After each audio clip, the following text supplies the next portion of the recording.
खल बिनु स्वार्थ पर अपकारी, दूसरे को कष्ट देने का ही उसका एम होता है।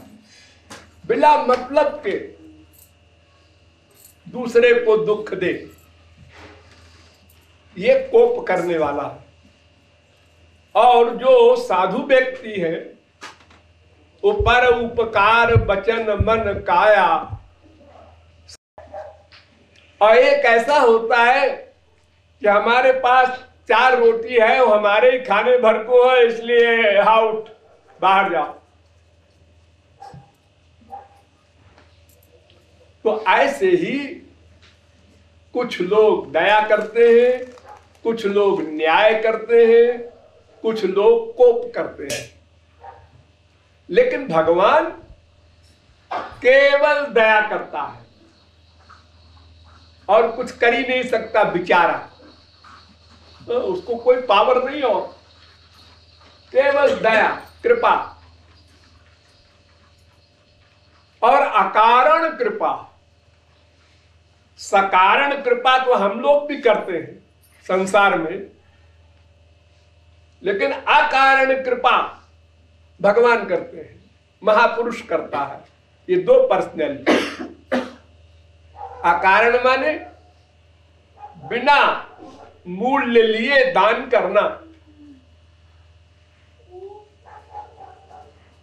तमाम दुकानें खुली हैं हम लोगों के यहाँ संसार में। सवेरे से दुकान खोल के बैठ जाते हैं लोग, ये कपड़े की दुकान, ये मिठाई की दुकान, ये चप्पल की दुकान, और आपको परखते हैं बैठकर गद्दी उद्दी बिछा के, पंखा उंखा चला के, आइए आइए। ये कृपालु है, ये भी कृपा करते हैं आपके लिए, वरना आप ढूंढने जाते कहाँ कपड़ा मिलता है, कहाँ मिठाई मिलती है, परेशान होते। वो आपके लिए बाजार में एक जगह पर दुकान लगा के सब बिल्कुल ठीक ठाक बैठे हुए हैं। आप जाइए, सामान खरीदिए, लेकिन पैसा देना पड़ेगा। ये ऐसे दयालु नहीं है कि बिना पैसे के आपको सामान दे देंगे। और भगवान बिना दाम के काम करते हैं, इसलिए उनको अकारण करुण कहते हैं। बिना कारण के, बिना कुछ लिए देते हैं। यानी भगवान केवल देते देते हैं। लेना देना हमारे संसार वाले करते हैं, या लेना लेना यह भी हमारे संसार वाले करते हैं। दुष्ट लोग लेना लेना जानते हैं, और जिसको हम भला आदमी कहते हैं वो लेना देना बराबर बराबर, 50-50। 100 रुपए की साड़ी है आपकी, 105 रुपए ले लीजिए, 5 रुपए आपके लिए हो जाएगा, 100 रुपया साड़ी का दाम ही है, दोनों का हिसाब बैठ गया। तो भगवान दया करते हैं। और आप कहेंगे साहब वो न्याय भी तो करते हैं। समोहम सर्वभूतेषु न मे द्वेष्योस्ति न प्रिया। भगवान कहते हैं भाई देखो मैं तो समदर्शी हूं, और समदर्शी का मतलब न्याय कर देना, जजमेंट देना। एज मुंसिफ, तुमने अच्छा काम किया अच्छा फल लो, तुमने खराब काम किया खराब फल भोगो, ये न्याय है। तुमको 84 लाख में घूमने का दंड मिलेगा, तुमको गोलोक मिलेगा। ये सब न्याय के विषय है, ये सब भगवान करते हैं। सबके हृदय में एक एक जीव के पास एक एक भगवान अनंत रूप बना करके अनंत जीवों के हृदय में भगवान रहते हैं। उनका यही वर्क है, हमारे आइडियाज नोट करना। हमारे आइडियाज वर्क नहीं, कर्म नोट नहीं करते। 1000 मर्डर कर रहा है एक महापुरुष अर्जुन, हनुमान, वो नोट नहीं करते। भीतर उसके राम बैठे हैं, श्याम बैठे हैं, ये नोट करते हैं। कर्म नोट नहीं करते। संसार वाले कर्म नोट करते हैं, आइडिया नोट नहीं करते, क्योंकि संसार वालों को अंदर का आइडिया मालूम ही नहीं है। तो बेचारे क्या नोट करें, वो तो अल्पज्ञ है, सर्वांतरयामी सर्वज्ञ तो है नहीं। तो भगवान भीतर के हमारे जो आइडियाज हैं अच्छे बुरे, वो नोट करते हैं, उसी का फल देते हैं, इसलिए वो न्यायी है, सारा संसार जानता है। आप कहते हैं केवल दयालु है। हाँ, लेकिन एक बात बताओ कि भगवान जो इतना बड़ा काम न्याय का करते हैं, आप क्या देते हैं उनको? आप गाली देते हैं फिर भी वो आपका हिसाब किताब रखते हैं। हाँ, क्यों? संसार में तो आप मुनीम रखते हैं, उसको पैसा देते हैं, तब वो आपका हिसाब किताब रखता है। कोई भी काम संसार में जो होता है वो सब पैसे से होता है, यानी मूल्य दे करके ही हम न्याय पा सकते हैं। सब जगह न्याय के लिए भी पैसा खर्च होता है। तो भगवान तो बिना हमारे कहे हमारे अनंत जन्मों के कर्मों का हिसाब रखते हैं, उसका फल देते हैं। मान लो किसी व्यक्ति को किसी महापुरुष से मिलना है, अब वो व्यक्ति बेचारा तो अल्पज्ञ है, वो महापुरुष को कहां ढूंढने जाए और कैसे पहचाने? ये सब असंभव। जार चित्ते कृष्ण प्रेमा करे उदय, तारो वाक्य क्रिया मुद्रा विज्ञे न बुझे। महापुरुषों को तो बड़े बड़े योगींद्र मुनींद्र नहीं समझ सकते। अंतर्वाणी भिरप्यस्य मुद्रा सुष्ठु सुदुर्गमा, जो ईश्वर लोग नहीं समझ सकते। भक्तों की क्रिया को, वाक्य को, मुद्रा को, अरे कैसे समझेंगे? मर्डर करते हुए हम देख रहे हैं अर्जुन को, हनुमान को, और आप कहते हैं कि वो सर्वत्र श्याम सुंदर को देखते हैं। वाह, श्याम सुंदर को देखते तो बाढ़ कैसे चलाते? फिर हनुमान जी लंका क्यों फूंक देते? सब गलत है, हम लोग नहीं समझ सकते।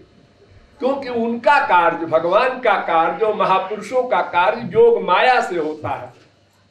योग माया माने कार्य तो माया का हो, लेकिन वो रहे अपनी पर्सनालिटी में, उनमें कोई गड़बड़ ना हो। जैसे गंगा जी में कोई गंदा पानी जाकर मिला तो वो पानी तो गंगा जी बन जाएगा, गंगा जी में कोई गड़बड़ी नहीं होगी, वो तो शुद्ध मानी जाएंगी, सब आचमन करेंगे उसका। रवि पावक सुरसर की नाई, यानी काम का कार्य करते हुए महापुरुष काम से परे रहता है, क्रोध का कार्य करते हुए महापुरुष क्रोध से परे रहता है, लोभ का कार्य करते समय देखो हमारे यहां ऐसे ऐसे महापुरुष हुए, अरबों वर्ष पृथ्वी का राज्य किया और थे महापुरुष। अब आप कहेंगे कि इनको संसार से वैराग्य ही नहीं हुआ कभी। 36,000 वर्ष राज्य किया ध्रुव ने, एक मनवंतर राज्य किया प्रहलाद ने। 10-20 हजार वर्ष करो, चलो मान लो कोई बात नहीं है, तो लोग कहेंगे ये तो भगवत प्राप्ति तो इनको बचपन में हो गई थी, नरसिंह का अवतार हुआ था इनके लिए, और ये इतने लाखों वर्ष से ये कर रहे हैं राज्य, इनका पेट नहीं भरा, वैराग्य नहीं हुआ। उस समय हम लोगों ने ये कहा था, क्योंकि हम नहीं जानते कि योग माया का कार्य देखने में माया का है, फैक्ट में वो विशुद्ध है। उत्पत्ति पांडु सुतन की करनी, सुनि सत पंथ डर्यो। 5 पांडव 5 बाप से पैदा हुए, इतनी निंदनीय उत्पत्ति। फिर 5 ने एक स्त्री बना लिया द्रौपदी, ये और निंदनीय, लेकिन वे महापुरुष है। भाभी को बीबी, भाभी में बीबी की भावना करने वाले को मार डालना चाहिए, ये सिद्धांत बता रहे हैं राम। अपने छोटे भाई की बीबी में भावना बीबी की करना, उसको मार डालना चाहिए। लेकिन एक तरफ तो मार देते हैं बाली को ये कह करके, और दूसरी तरफ बाली की स्त्री को सुग्रीव की स्त्री बना देते हैं।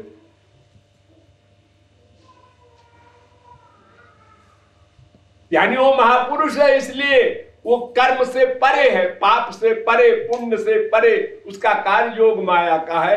हम लोग नहीं समझ सकते।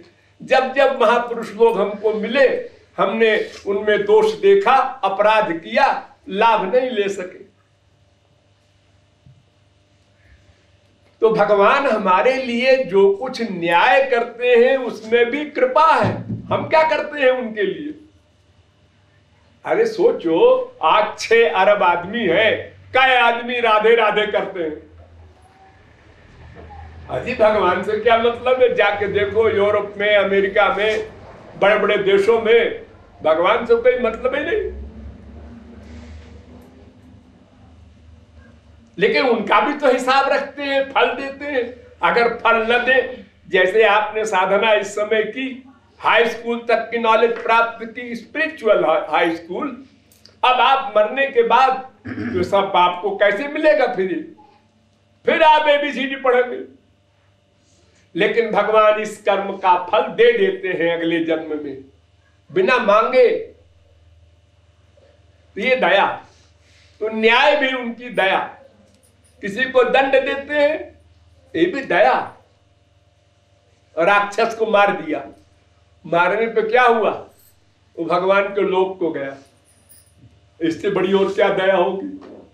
अघासुर, बकासुर, पूतना, जिसको भी मारा भगवान ने, वो भगवान के लोक को गया। रावण ने कहा, महाराज तुमसे पहले जा रहे हैं तुम्हारे लोक में, हम जीते कि तुम? तुमसे पहले जा रहे हैं। तो जिसको कोप करेंगे उस पर भी दया हो गई, उसको गोलोक मिल गया, भगवान का धाम मिल गया, माया से मुक्ति मिल गई। और जिस पर कृपा करेंगे वो तो ठीक ही है, वो तो महापुरुष लोगों पर कृपा किया, वो तो माया से परे हो ही जाएंगे, वो तो नेचुरल है। जिस पर कोप किया उसको भी भगवान का लोक मिला, और जिसको न्याय किया उस पर भी कृपा हुई। देखो, एक मां एक बच्चे को गलत काम पर झापड़ लगाती है, क्यों? दया है कि कोप है? दिख तो रहा है कोप, झापड़ लगा रही है। अरे नहीं, दया है। वो अपने बच्चे में इतना अटैचमेंट है कि वो चाहती है हमारा बच्चा चोरी न करे। चोरी करके एक सामान लाके मां को दिखा रहा है कि मम्मी ये हम चुरा के लाए, एक झापड़ लगाया। आज तू जरा सी चीज चुराया है, कल डकैत बनेगा। अपना तो सर्वनाश करेगा ही, हमारे खानदान को भी बदनाम करेगा। इसलिए मां ने मारा, दंड दिया। तो दंड देना भी कृपा है, सुधार के लिए दंड दिया जाता है। वो कोप नहीं है, अनिष्ट की भावना नहीं है मां की कि इसको दुख मिले। अरे मां तो जरा सा कांटा चुभ जाए बेटे को तो दुखी हो जाती है, उसका अटैचमेंट है बेटे में। वो कैसे चाहेगी कि हम दुखी करें इसको झापड़ लगा के? तो भगवान हमको दंड देते हैं, 84 लाख में घुमाते हैं। ये जो दुख दे रहे हैं, इसका मतलब यही है कि तुम भगवान की ओर चलो। संसार में सुख नहीं है, खूब देख लो, अनुभव कर लो, एक बार नहीं 1000 बार। तो हम संसार में ही देखते हैं कि एक माँ एक बाप अपनी संतान के लिए कृपा भी करती है, दंड भी देती है। तो कृपा है ही है, रसगुल्ला दे रही है बेटे को, लेकिन झापड़ लगाना भी कृपा है, क्योंकि उसमें सुधार की भावना है। और बच्चा संभल गया उसी दिन से, अरे फिर चोरी करेंगे तो फिर मां मारेगी, डर गया, बच गया, आगे अपराधी नहीं बना। तो इसलिए भगवान कोप करते हैं तो भी भगवान का लोक मिलता है, और दया करते हैं तो दंड देते हैं न्याय करके। तो दंड पाने में हमको फीलिंग होती है, ज्ञान होता है, वैराग्य होता है, तो हम भगवान की ओर चलते हैं। अरे इतना दुख भोगने पर तो हम भगवान की ओर चल नहीं रहे, ये हाल है हमारा। तो हमको बिल्कुल दंड न मिलेगा तो फिर क्या हाल होगा हमारा? फिर तो हम अपने को भगवान का बाप मानने लगेंगे। इतना दुख भोग रहे हैं हम लोग, अपना दुख, अपनी संतान का दुख, माँ बाप का दुख, सबका दुख हमको भोगना पड़ रहा है। एक आदमी के 15, 20, 25 आदमी हैं जहां उसका अटैचमेंट है। अब उन 25 आदमी में आज किसी का एक्सीडेंट हुआ, दुख हुआ। आज किसी को टाइफाइड हुआ, दुख हुआ। आज कोई मर गया, दुख हुआ। अब दूसरा मरा, फिर दुख हुआ। तीसरे का एक्सीडेंट हुआ, फिर दुख हुआ। यानी 25 आदमी का दुख भी भोगे और अपना जो भोगे वो तो भोगे ही। कैसे जिंदा है आदमी इतना दुख भोगते हुए? शरीर का दुख, मन का दुख, संस्कारों का दुख, सब प्रकार के दुख भोग रहा है, फिर भी भगवान की ओर चलने को तैयार नहीं, संसार की ओर फिर भी जा रहा है। तो भगवान का दंड देना यानी न्याय करना, ये भी कृपा। और कोप करना, ये तो बहुत बड़ी कृपा है, क्योंकि भगवान का लोक ही मिल जाता है डायरेक्ट, बिना साधना के। तो भगवान केवल कृपा करता है और कुछ नहीं करता। और देखो, एक फिलॉसफी समझ लो कि जब तक किसी पर्सनैलिटी का स्वार्थ रहता है तब तक वो कृपा नहीं कर सकता। एक फिलॉसफी याद कर लो, जब तक हमको परमानंद नहीं मिलेगा, माया से मुक्त नहीं हो जाएंगे, तब तक हम कृपा कर ही नहीं सकते, दूसरे के लिए कुछ कर ही नहीं सकते, इम्पॉसिबल।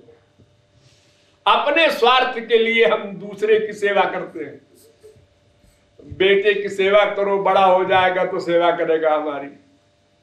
बाप की सेवा करो, सारी प्रॉपर्टी हमको मिलेगी। हर जगह स्वार्थ है।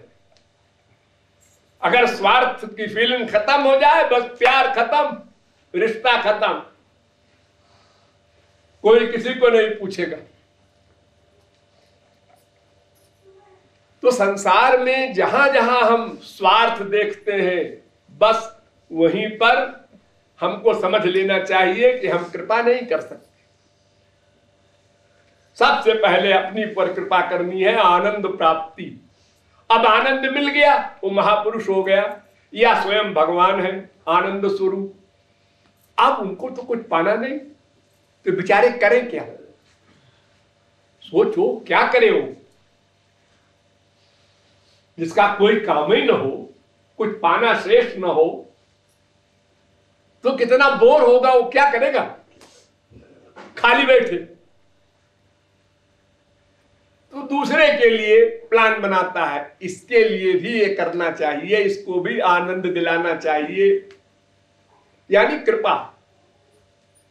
अपना कोई काम नहीं और काम करना है तो दूसरे के लिए करेगा।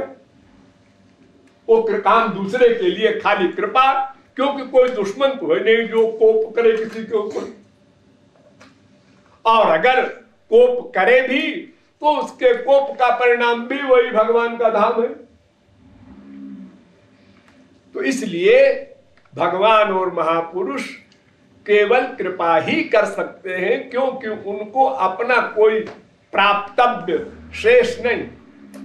नानवाप्तम अवाप्तव्यम। भगवान ने अर्जुन से कहा, अर्जुन देख, मुझे तो कुछ पाना नहीं है, फिर भी मैं लोगों के कल्याण के लिए अवतार लेता हूं, कर्म करता हूं। ऐसे ही महापुरुष लोग संसार में आते हैं, संत लोग, और वे हमारे पीछे पड़ करके हमारे अवगुणों को, माया संबंधी दोषों को हटा करके भगवान में मन लगवाते हैं, कृपा करते हैं। तो हम सब मायाबद्ध कृपा कर ही नहीं सकते, और भगवान और महापुरुष कृपा के सिवा और कुछ कर ही नहीं सकते। वो केवल कृपा करते हैं और हम केवल स्वार्थ के लिए कर्म करते हैं। इसको 50 रुपए दे दो, अरे 50 रुपए दे रहे हैं उसको आप, अरे साहब 500 रुपए का फायदा उठाएंगे, ऐसे बेवकूफ नहीं है हम। अरे इसको चाय पिला रहे हैं, हाथ पर रसगुल्ला खिला रहे हैं और अपनी कार में घुमा रहे हैं, इतना पैसा खर्च कर रहे हैं, ये आपसे कोई संबंध है इसका? अरे नहीं नहीं, आप नहीं जानते इससे बड़ा भारी काम निकलना है अपना। ये हम लोग संसार में जो कुछ करते हैं ये उपकार नहीं है, इसके पीछे तो बहुत बड़ा स्वार्थ छुपा रहता है। और जहां देख लिया कि अरे धोखा है, यहाँ कुछ नहीं, हिसाब बैठेगा, बाप नमस्ते भी नहीं करते। हाँ, तो भगवान केवल कृपा करते हैं। इसलिए वो कह रहा है कि किशोरी जी कि यहाँ जब इतनी बड़ी दया है तो फिर हमको क्या फिक्र है, हम उनके शरणागत हो जाए, बस हो गया, उनको अपना मान ले, मन बुद्धि का सरेंडर कर दे, इतना काम हमारा, उसके बाद वो जाने, उनका काम जाने। हाँ, ये आशय है।